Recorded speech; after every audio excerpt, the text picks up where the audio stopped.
The Aftertaste. I'll have what she's spilling. Welcome to The Aftertaste, the podcast for foodies and pop culture girly swirlies. We're here to yap with our mouths full of caviar about what we're eating, obsessing over, and what's living rent-free in our heads long after the plates are cleared. From local bites and unhinged hot takes to friendship, gossip, and internet culture, these are the conversations that linger even after the last bite. Come hungry and ready for dessert. We're going to start each episode like a good meal with apps. A little catch up before we dig in. What we've been up to, what's been happening in our lives, and what's setting the tone for the week. I'm Priscilla. And I'm Madison. And welcome, guys. Thank you guys for tuning in for the first episode. A little bit about us is that Maddie and I, we met working in the same industry. And we just connected over time because we realized that we really like some food and pop culture. And a lot of our work, we actually do get to go on a lot of business meetings and try new food. So that is actually really cool. But me and Maddie also, it's so funny. We're similar in so many ways, but we also could not have like more different lives going on right now. So Maddie? Yeah, so, I am freshly divorced. I'm queer. I'm in my own apartment that I call the Pink Pony Club because it's very soft and pink, girlville. I just started dating again. I have a cat. It's my new son. His name's Cannoli. I'm kind of just traveling and figuring stuff out. And Priscilla is on a much different path. Yeah, like Maddie can hang out whenever with me and I have to make plans because I'm married. I have a great husband. His name's Eric. And I also have a little 2-year-old son. His name's Ever. And we are pretty suburban. We live in a little cul-de-sac. We go to work. We eat dinner at 6 o'clock every night. They have a mortgage. Yeah, I have a mortgage to pay.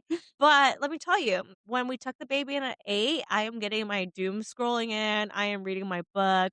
I am watching TV. I am trying to crush in my pop culture as much as possible because at the end of the day, this is a food and pop culture podcast. It's what we like, it's what we do. So each of our episodes will start out with an appetizer that'll have the roundup of the week and what's new. So this weekend, actually, we did something so fun. We actually did our brand shoot. It makes everything feel so official. We're not just two people starting a pod. We've got our equipment. We're figuring out the apps. We have some professional photos done. And it was so exciting. We went to this restaurant called Pyro. Yes. Thank you so much, by the way, Pyro, for letting us shoot there. It was really great because we came like right after their brunch rush and they let us do whatever we wanted there. So and the restaurant itself is pretty cool because they have a bunch of different textiles there and prints going on. Also, shout out to Chef G. He was amazing and he was able to accommodate us. They usually don't do their steak until dinner service. And of course, we ordered a bone-in ribeye. So we got that they were able to put on our reservation and the yellowtail sashimi, two of my top favorite things to eat there. And everything was just really good, well presented. It was funny because when we were taking the photos, we were so hungry. It was like a model. Yeah. And so we kind of tried to get to the food part as fast as possible. And then finally we were like, okay, let's take a break and eat. And we did damage. I was hungry still after. I wish we ordered more. You might have seen like a snapshot that we've posted already on IG, but there's so much more to show. And the photographers just did such a great job there. Shout out to Sarah. Yes, definitely big shout out to Sarah. Also, something that we did this week. Wait, rewind, guys. We forgot to introduce Joe. I wish we had his face right now. Joe is our executive producer, and he will be chiming in time to time. He also works in the industry with us. We've gotten super duper close, and it's so funny because today when I was gonna go film, I texted Maddie and it was like, "Hey, is it okay if I come over like after 12? We're gonna go to the zoo as a family." And she was like, "Joe's on his way to the zoo," which like the zoo's not a common place that you go to where like you run into people. It's a common Arizona. No, Is it not? no. I go to zoo for zoo lights, and that's it. Oh, yeah. I feel like I didn't know so many people went to the zoo until I moved here. That and like going to Quick Trip. I thought that was like Arizona culture. I'm from California, by the way. Have you heard of Buc-ee's? Yes. Okay, I just heard of it recently, but Phenomenal. good times there. Really, like, they sell just so you guys know, they sell Dole Hawaiian pineapple soft serve. At Quick Trip? Yeah. Whoa. Yeah, it's good. But, when we were at the zoo today, it was so funny because me and my husband were just, like, having a good time. We stopped, like, by, what was it? Where were you? Oh, by the orangutans at, like, another food area there. And so we went and we got a snack, and then I was like, "Oh, they sell beer here? Like, let's get a beer." So I ordered my beer, and I was feeling, like, just good and happy, and Eric just went and, like, ruined the mood because he's like, "What time is it?" And he looked, and it was, like, 10:39.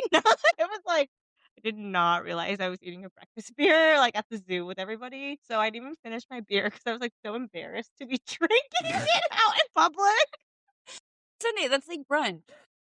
And, like, this other dad ordered a beer next to me, so I didn't feel bad, but, like, I don't know, I felt weird and, like, ashamed. Also, this week, we actually had, like, such a busy week because it was your boss's birthday. Yes. So, on Monday, we all got together and celebrated a little, but tell me about what you cooked all day for your because you cooked, like, a huge extravaganza for her birthday. Yeah, okay, so something about me is that I love cooking. I love cooking for my friends. Like, if I'm doing something in my spare time, it's making a 5-hour dinner in my, solo apartment. So, I wanted to make her all her favorite things, and the plan was to kind of have, like, a movie extravaganza because she loves movies from breakfast to dinner. So, I made homemade bagels, I made homemade sourdough, homemade pasta, and then the goal was to do carbonara and cacio e pepe, as well as for dinner a brisket. But I got over to her house at 4 a.m. to put the brisket on, and it was my Oh, you didn't do it, like, the day before? You went to her house at 4 in the morning?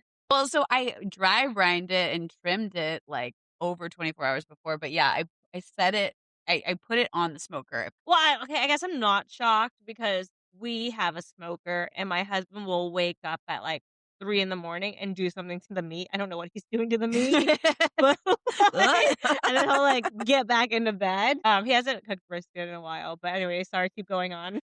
And I'm a morning person, so I'm usually up at that time, but that was the plan.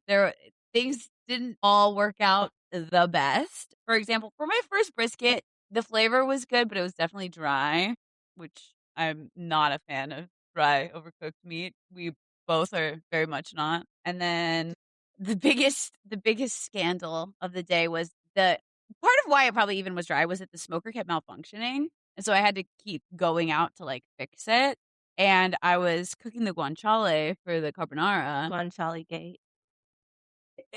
and I forgot, and, I went outside, and when I came back in, it was totally burned, and so, thankfully, I hadn't used all of it, but the what was left was, like, mostly fat, and then, I also ended up adding too much water to the carbonara, so it was watery, which annoys me. I'm Italian, I love cooking Italian food. That's how me and our producer Joe bond. Italian and loving Yeah, food. so she was in crisis, I was on the way over, I had to work all day, so I came in the afternoon, and I stopped at my old faithful AJ's because Shadow AJ's, I think, has, like, the best flowers in town, Mhm. and they have such great bouquets there, so I stopped by and I texted her and I was like, "Hey, I'm gonna be there in, like, 35 minutes.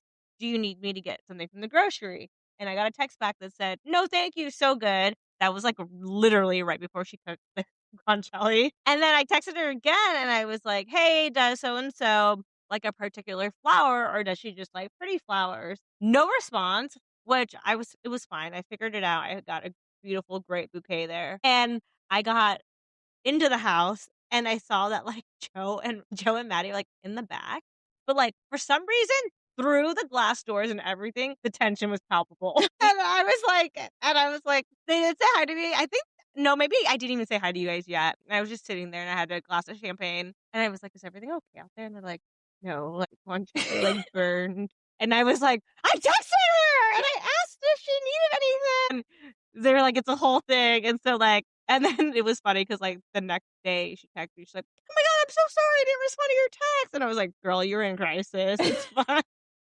The thing about me is you can tell all over my face and mannerisms and everything if I'm stressed or upset. You can read me like a book. If I'm feeling any emotion, you can see it, and I feel a million emotions all the time. So, and cooking, no one cares as much as I do. Like it's not that deep, but I feel like it's like the end of the world. Like I'm on Top Chef or something. But it was fine. It was fine. I don't know how to do. Should we go into our next course? Let's go to our next course. Let's feed the group chat. What we ate locally and loved. This is where we share the restaurants, bakeries, and pop ups and meals that made it into the group chat. So, feeding the group chat is where we really are going to talk about food, local places that we've tried together or have tried solo, what we've had recently, what we've cooked, all of the fun food related things. And so I'm really excited. I talked a little bit about being Italian. One of the things is that I am super picky when it comes to eating Italian food. If I can make it better or if I've eaten it better by like family, I'm annoyed. I don't want to spend the money. And we went somewhere to an Italian place together, Acqua di Mare, and it was amazing. It was so good. I have to talk about the TikTok. Oh, yeah. Okay, go. So for the not main course, for the dessert course, which we had no idea. The guy just said that our tiramisu is good. And so we ordered that as between that and like a creme brulee. And we ordered the tiramisu and it came out and it was a constructed tiramisu. Deconstructed. No, he said it's a constructed because like they make it for Oh, yeah. So he constructed it for us at the table and it was like these warm cookies. Then he poured like Kahlua on it, some whipped cream, and then his cinnamon topping, whatever, and whatever else goes in tiramisu. Like it's mascarpone, not whipped cream. But Yeah. See, okay, Maddie, correct me before I even make a fool of myself. No, you're good. But he like made the whole thing right, and it was cool. It was on your face, and honestly, like it was delicious. Like the Kahlua in there. Like, what did you think? No, it was so good. It's not too sweet. I think that's the problem with a lot of tiramisu is they add a bunch of sugar or Cool Whip. It was like very clearly the traditional way, and it was a good balance of like cookie to. Were you upset cream. about like the non-set, or like do you think that like because it was constructed, it was fine? No, there was no difference. Okay, it was good. And I posted like a time lapse of them making the dish, and not one positive comment on my TikTok. Everybody was like, "That's not tiramisu. That's not tiramisu. That's not a real restaurant." And I'm like, They didn't let it sit. I was like, "Oh my god, I didn't know." Sometimes I really do end up on the wrong side of TikTok. Oh my gosh, same. I got on straight male TikTok one time because I posted that joke about being naked for Halloween. It was just like a bunch of men. I'm like, I'm on gay talk. Get out of here. I innocently one time, like, so my girlfriend had posted, it's like, quick, like before your kid wakes up, take a picture of your tree and ask people if they take a picture of your Christmas tree and then ask ChatGPT to put Santa in front of your tree so you have the memory.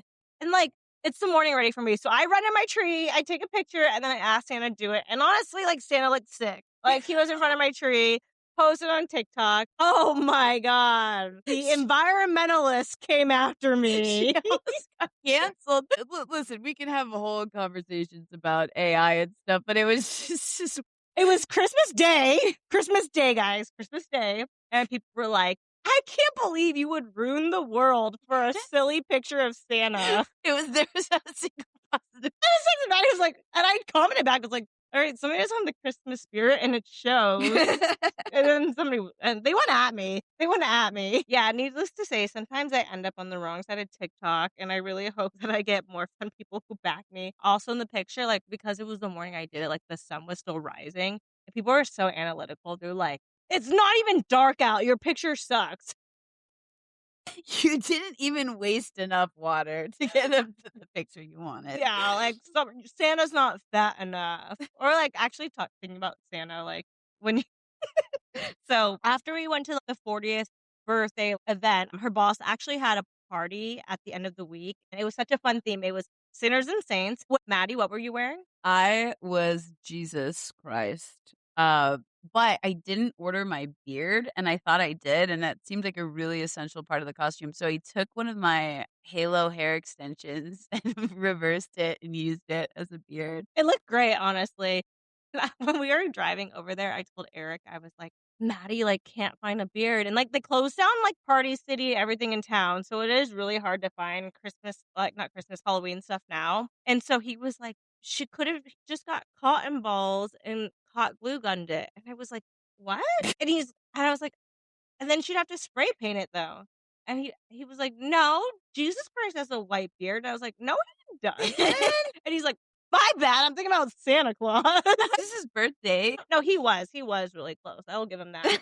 No, he was so close. I was dressed as a nun, but why I was bringing this up is because at the party, had this they used this really great, like, bartender catering service. Shout out, what's her name? Shake It Up, AZ, yes. They also Is are it in SoCal now. Shake It Up AZ? Mhm. Okay, Shake It Up AZ, shout out to them. But the owner was literally like, they have an uni oven, and it was like a make your own custom uni, and the owner was literally just going around the party, and you could mark all the toppings you wanted on your personalized pizza, and I feel like that is a great concept.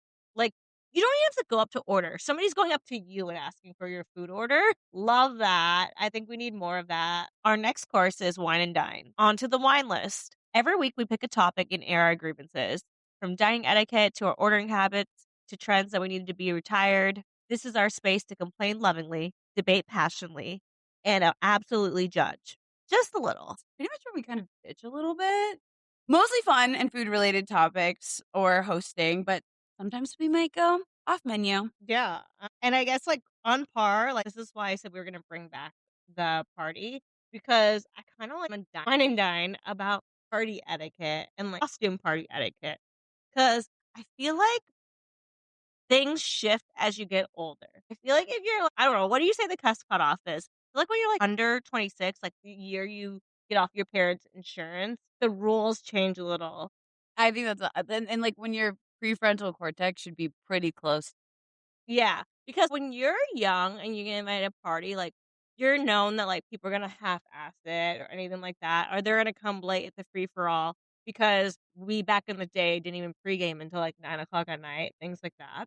But I feel like if you get invited to a costume party and you don't even dress, like, in colors or anything like that, boo! Like, you Not fun. RSVP'd. I just think that that's, like, a really good etiquette.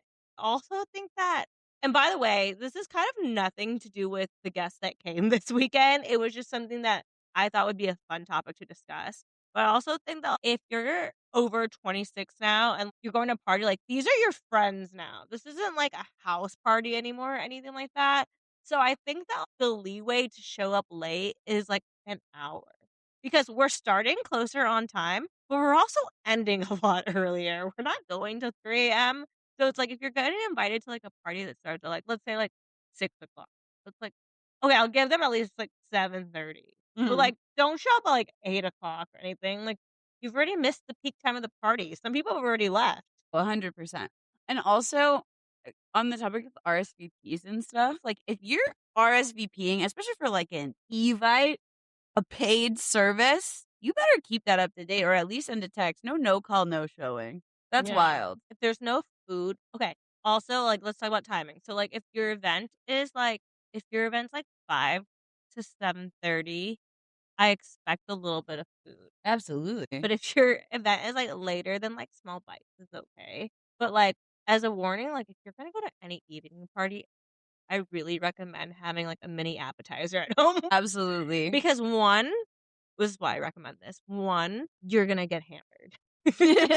And, like, having a little base in your stomach, there's always that one person that went out all day, didn't eat anything, and they order, like, a martini when they get there, and then they're 3 sheets to the wind. Mhm. So, like, make sure you guys, like, pack snacks, leave snacks in your car, Yeah. things like that. Or if you don't, you might get so hungry and the only thing you eat is, like, a giant piece of carrot cake, and everyone will judge you. We're not ourselves when we're hungry. That was a So shot at our producer, Joe, by the way, because he made fun of me for eating the biggest slice of carrot cake that ever was. But you know what? When you see our photo shoot shots, that carrot cake slice then led to inspo. So thank Can you for your we, shame, Joe. like, can we also just talk about, did your mom bring up again how she shamed my husband about cutting the cake? I'm there for this because I was getting an oracle reading. This does sound like my mom, but This is what happened, guys. So, it was a big ass we cake. sing happy birthday, and the host of the party literally just gives a knife to my husband's like, "I'm not dealing with this shit. I'm just here to get sung to." And, my you know what? Your boss actually puts my husband in positions, 'cause I'll tell another story after, but he the cake was, 450 imagine a circular Costco-sized sheet cake. It That's was how big it big. was. So, my husband does what, how you're trained to cut a cake, cuts, a slice out, and your mom was like, this is not how we're gonna fucking do this." But also another story, your guys' boss one time, you guys don't know this, but we all went to this restaurant one time called Rokery, and we went with a big group, and they sat us at a table, and they put a leaf at the end of the table. It was like a booth with a leaf at the end. Your boss was a little bit, too far from the group and, how we were talking and stuff. So she basically said, "Fuck this." She randomly pulled the leaf off the table. Mind you guys, this restaurant was packed. We're at Rokery. Holding the leaf, no plan. We had no server near us. It just hands the leaf to Aaron. So Eric is in panic now. Restaurant leaf around Rokery. It has nothing to do. And I looked at him because I couldn't help him, so I just let him stand there like an idiot holding a leaf. And poor guy, I love him. He gets put in some position. Yeah, he is a champ about it. There's something else we have to whine about that's not related to parties, but is related to drinking cocktails. What's going on? I get it. Scottsdale is where the bachelorettes are. Scottsdale's where the bougie people are. But I want to go back to 2019 Scottsdale. There is no need for how expensive it is to go get a drink. That's why, guys, your clubs are dying. That's why there's nobody out. That's why because we can't afford it. You can't go to a bar and say let me buy you guys a round of drinks, and then the tab be $88 before tip. Yeah, minimum. I think it's I think that 4 drinks is usually $100 in Scottsdale at least. Yeah, so Maddie and I went somewhere. We had 2 dirty martinis. It was $42, and then we had a tip and all this stuff. $42. And it's I hate to say this, but I'm a 20% tipper, so it's even more annoying. Yeah, no, 100%.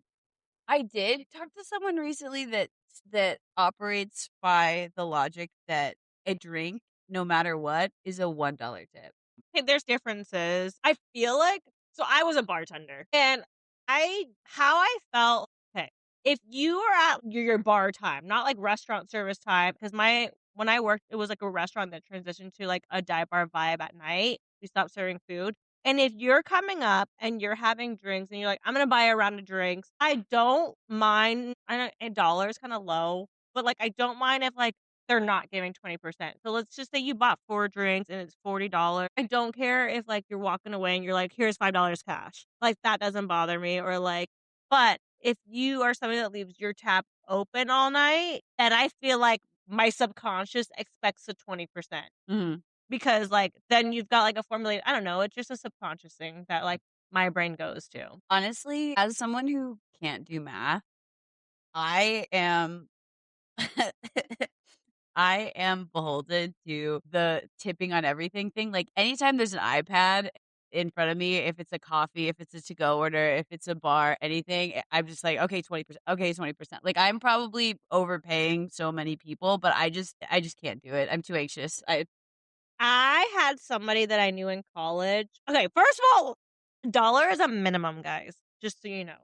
If you are going to go by that rule, a dollar a drink is the minimum, and that's just how it works. So I know somebody in college that the beers, on certain days, would be $2 for the beers, and after tax and stuff, obviously, the person would end up leaving 50 cents. Who's even caring? I don't. They're writing 50 cents. This is in 2013. That's even worse. You guys are gonna learn this about me. Maddie knows this about me. But public embarrassment in restaurant settings is my biggest pet peeve. Oh no, 100%. We connect on this. So it's if you're gonna tip that on the inside bar while I'm at the outside bar. Just give me the check. No, but when people start embarrassing me in the way they tip, even worse about me is I just end up start buying all their meals. No, so that 100%. I could start tipping. Wait, but I don't wanna say that too loud because then maybe people are gonna start taking advantage of me. But, public embarrassment is just not something I wanna talk about. No. Yeah. So, should we move on to our next course? Yes. All right, spill the matcha. This is where you really shine. Yeah, Spill the Matcha is really all about me.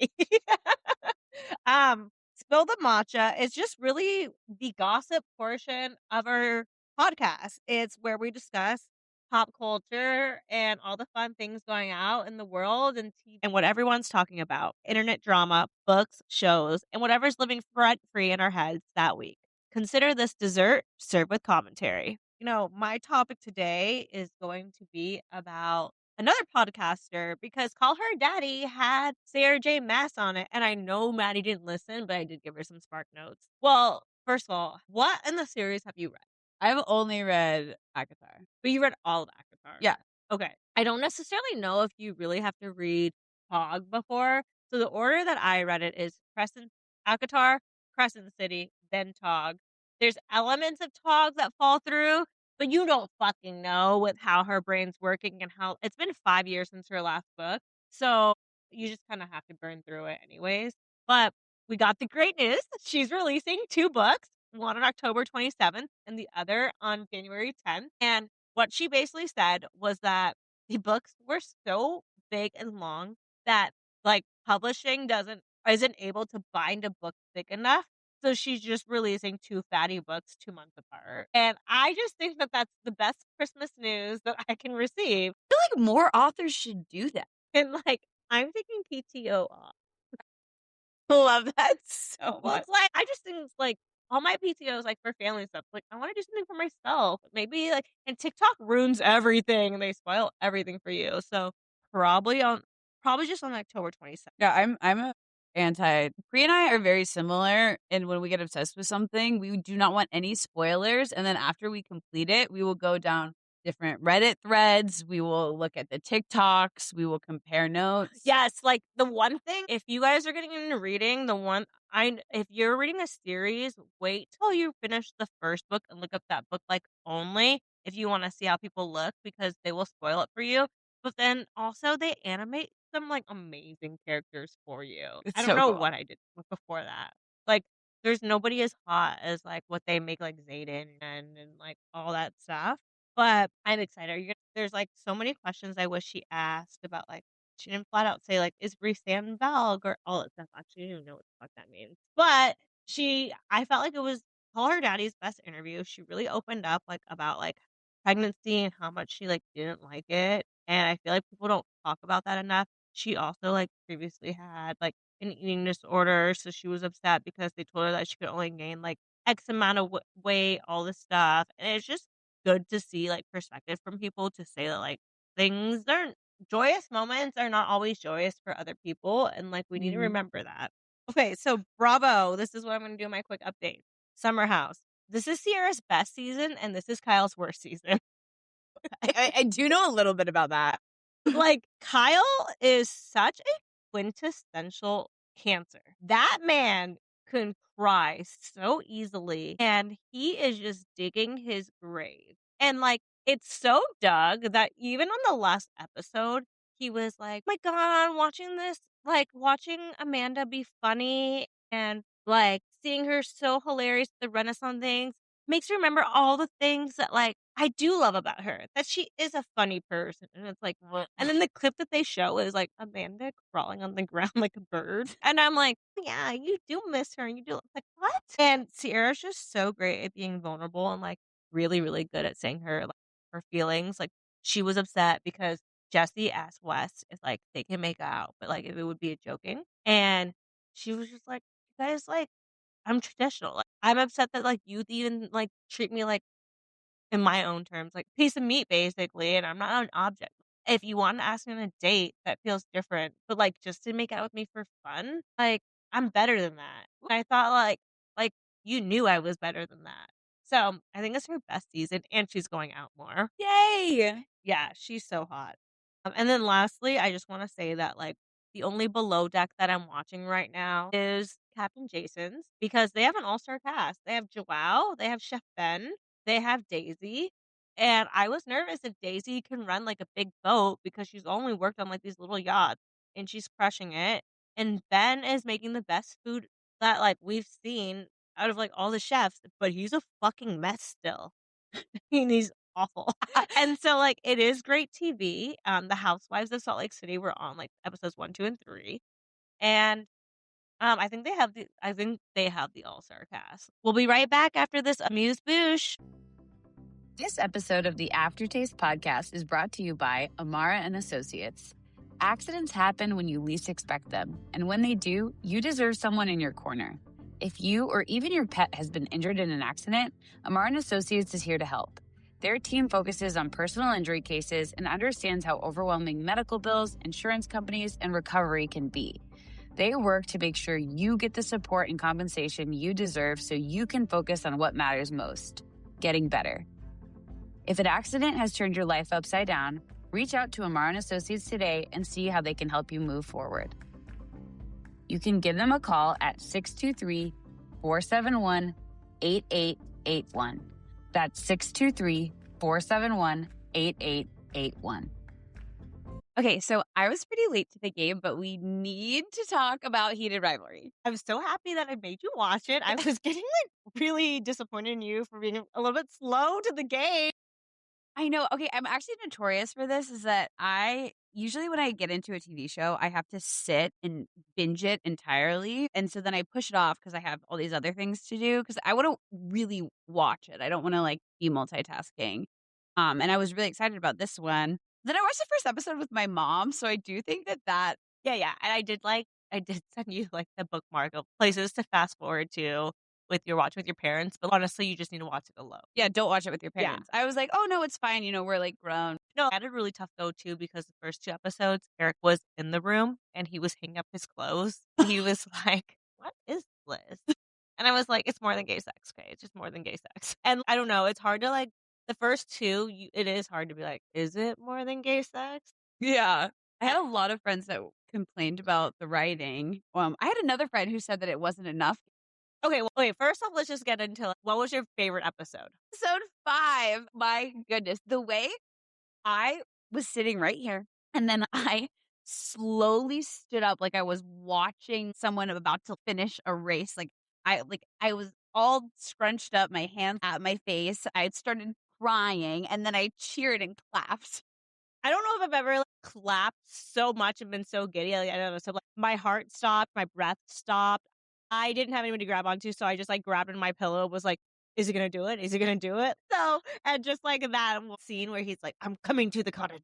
He's coming to the cottage. Then I collapsed on the couch and kicked my feet. I was so happy. That was so Yeah, and watching the show, and I'm sure you felt the same way too, but don't you just feel protective over Shane? oh my gosh. Yeah, no, 100%.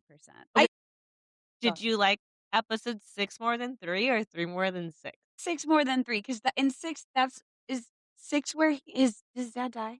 6? No, his dad already dies before the cottage. That was episode 5. Yeah. Yeah. But he's talking to him in Russian and saying he's in love with him. That also, I was like, ugh. Okay, but no, I really did like episode 3. I liked learning about the other couple, but I did like 6 because I love a happy ending. At the end, I was freaking out because I hate car scenes so much, and I was just like, "Please, nobody crash into them. Please, nobody crash into them. Please, nobody crash into them." Yeah. Like, that was freaking me out. Episode 3 is what made me solidify, "Oh, I'm hooked into the show. I love this show. I wanna see more of, like, Kip and Scott." Well, recap, and then I'll tell you what I've read that's different that, like, changed my perspective on so many things. Wait, what do you love most about it? Okay, so I really love Ilya.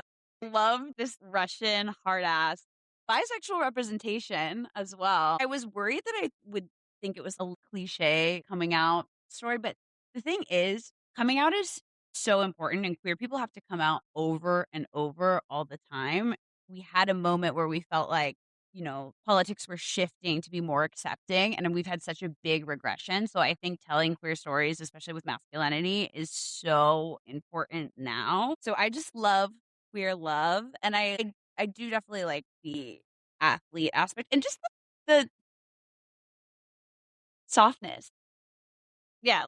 Okay, the only thing I hated in the show, but Rose's friend who was grinding up on him, like What was that? this is not a throuple situation. That was weird. What I loved about that episode is I love Rose. "Oh, yeah, you're gay," and he's sorry, guys, spoilers. He's like, "I would rather be the hole in the bed." Oh, that was so funny. That was so cute. I also like, the show is low key funny. Yeah, no, I definitely think there was a lot of Like, humor. when, like, they go out to the parents, and then he's like, "We're," and Illy goes, "Lovers." Yeah, and then he's like, "Ew, don't say lovers." He's like, "Please say lovers."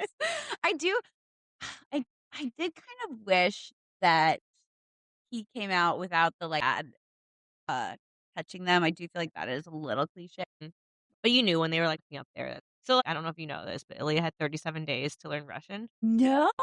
Yeah. So when he films the scene around the table with his family after his dad dies, the people there were actually Russian. So after they, like, went up and talked to him, and he was like, "Oh, no, like, I don't understand."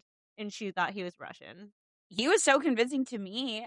Yeah, yeah, he did a great job. There's such I thought the acting was really good, and I think especially given I think it was you who told me they had a really low budget. Yeah, I they was had impressed. a low budget. It was made in 37 days. Another thing that was really sad that I think there's a significance later, but people were like, the budget was so low that they couldn't afford the dock, so they had the rock. I don't know if you remember when he's sitting on the rock in the cottage house. Well, I don't miss the dock. Did the dog have a big role in the book? Yeah, I guess that he made some joke, like he made some joke line that one day he's gonna go out there and propose to him with a bunch of candles on the. Oh my gosh. One other thing that I read that is different is that after all the things she said, all the things she said at the club, Shane cries so hard that he has to pull over from the club and is crying his eyes out. Baby! I know. But overall, I'd give the show a 10 out of 10. I wanted more, and I'm, like, super duper obsessed with them. No, I'm so obsessed with it. I had a lot of friends who didn't like the writing or didn't think the smut was smutty enough. I think over smut is, like, too much. I mean, they did a lot of good things. He was like, "Let me watch you while I sit on a chair." He's like, "Let me bang you here." I mean, I thought it was pretty. I thought they fucked pretty hard, Yeah, and but what my friend texted me. Okay, so my friend, well, I didn't know if she was gonna like it. Of course, she liked it after episode 5, but after episode 1, she texted me and was like, "So do they just suck each other off for like 5 years?" I mean, And yes. then the next day, she said, "I just cried." No, yeah, yeah. It's definitely a emotional roller coaster. If anything, I would say Hunting Wives needed more sex. Everyone told me it was like lesbian sex central. I didn't finish it. I need to watch that. Ooh. Yeah. I don't know. I ever since 27 Dresses, that girl's just not my favorite actress. Okay, fair, fair, fair. But you think, I mean, I she did do a good job there, Mhm. but I will, I don't know. It just didn't if you say it's good, I'll watch it. I liked Tudor Rivalry better. Okay. I thought their love was sweet. I thought they had great chemistry. I liked the cinematography. Like when they were at the club, I felt like I was at the club. I felt like I was overstimulated, which I like. Into our last course, we'll finish each meal with a palate cleanser, a fun reset. After all the opinions, we lighten things up with a game or prompt with food adjacent chaos. No deep thinking, just instincts left and strong opinions. Maddie's gonna start. We have a few fun things. Yeah, so palate cleanser, which is very essential after a meaty, hearty filled episode. Today we're going to do the Price is Right, going kind of piggybacking off of our wine and dine about cocktail prices and food prices in general. So we're going to do the Carbone menu in New York City because Priscilla has not eaten there before. I've never eaten there. I've never looked up the menu there. I've only seen things. So I want to see if I am like far off their prices or good. All right. So as you know, I am a prosciutto. Hey, pause. How many stars does Carbone have in front of their name? 0. No, like how many if you look him up, how many like dollar signs? Yeah, I thought you said Michelin. I think you were talking about Michelin.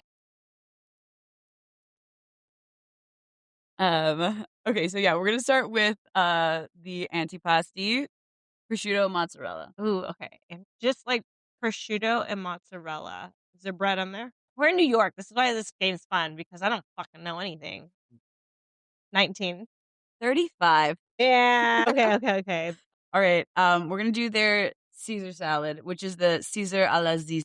Is it tableside? No. 24. 34. Fuck! Okay, I'm gonna add $10 to everything, okay. All right, we're gonna go to Oh my god, I wish I had pictures. How good is there croutons on can you read the menu description to me? there is not Oh, one. okay. Even better. I'm like, are there croutons? That was actually so I have been to Carbone, and one of the things I would say I feel like they intentionally keep things very vague and like go based off of their reputation and vibe. It's pretty small too in New York City, which is probably why it's so hard to get a reservation. They're known, their like most famous dish is the spicy rigatoni vodka. 56. 34. But okay, well, that's probably before the protein's added, guys. Yeah. So, wait, a salad and pasta are the same price? exactly. And how much was the prosciutto? It- 34? 35. The fuck? Okay. Okay, they're lasagna bianco. I want to go 41. It actually is please inquire. They don't even tell you. All right, let's get into proteins. Whole branzino, Whole branzino, $68. 98. Woo! Okay. Okay, what about their salmon oreganat? What's in a raganata? It's like a herbaceous salmon. I'm freaking out, guys. 72. 58. Fuck me. All right, so let's do their veal parmesan. Veal parmesan. I'm gonna go back to how much was the salmon? The salmon was 58. 62. 96. You're hitting me with the curveballs. I know. How much is their chicken parm? Just give it to me. Chicken parm, 68, though. 52.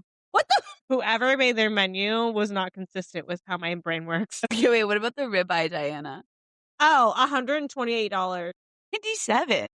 Okay. Which is- $1? Wait, is $1 more than the branzino? But the veal parmesan and no, it's $1 less than the branzino, $1 more than the veal parmesan. Which also like, why is it like 6, 7, 5? Why would the ribeye be less than the branzino unless it's like that salt branzino? Yeah, it must be really good. I mean, I don't know. I'm still skeptical about all of it. I also feel like you can't get at least a bone-in ribeye in Scottsdale for less than $100, so I'm a little impressed by that. No, yes, you can, girl. You can do that even at Steak 44. Really? A Yeah. bone-in ribeye? I don't know. Eric and I get bone and ribeye all the time. Oh, maybe Yeah. I'm thinking of tomahawk. Yeah, tomahawk. Whoops. Because yesterday our bone in New York strip that we had was, I think, $72. Oh, you're right. You're Or right. 79. You're right. I'm thinking tomahawk. Okay, what about sides? Okay. Spicy broccoli rabe. 16. 19. Okay. All the sides are 19.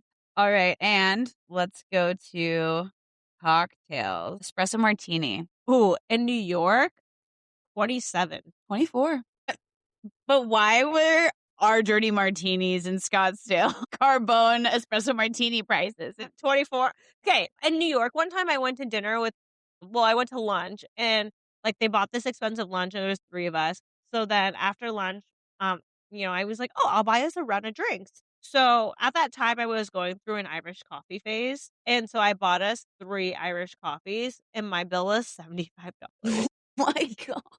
And this was 2018. I can't even imagine how much it costs now. Okay, and then finally, let's go to dessert. And I remember vividly us getting dessert when we were here at Carbone, and they did not have the prices listed on the paper menu, and we just ordered them. So were you like sticker shock? I'll let you. Okay. If there's a baked Alaska, I'll be like $60. Tiramisu, Ah, 24. 25. Hey, okay, my price is getting better. Yeah. I would have won. Carrot cake. Why would a carrot cake and tiramisu be priced any different once you're in the 20s? I feel like They're not. All the desserts Okay. are 25. Okay. Good, you did it. You got my ass. I was like, damn. But 25, it's like, what would you do if you only had $32? If you only had $32 and you had to pick between a dessert and an espresso martini right now, what would you do? I would do a dessert because of who I am as a person. Okay, that's all I want to know. Okay. What would you do? I'm all about vibes and mood. Like right now, espresso martini me up. Well, guys, thank you guys so much for tuning in for the first episode of the Aftertaste podcast. We will be uploading on a bunch of different platforms and we'll keep you guys posted on that. But for sure, we're going to be on Apple, Spotify, YouTube. Please listen so that we get more sponsors. And we're so excited to have you guys as a taste buddy today. Bye, taste buddies.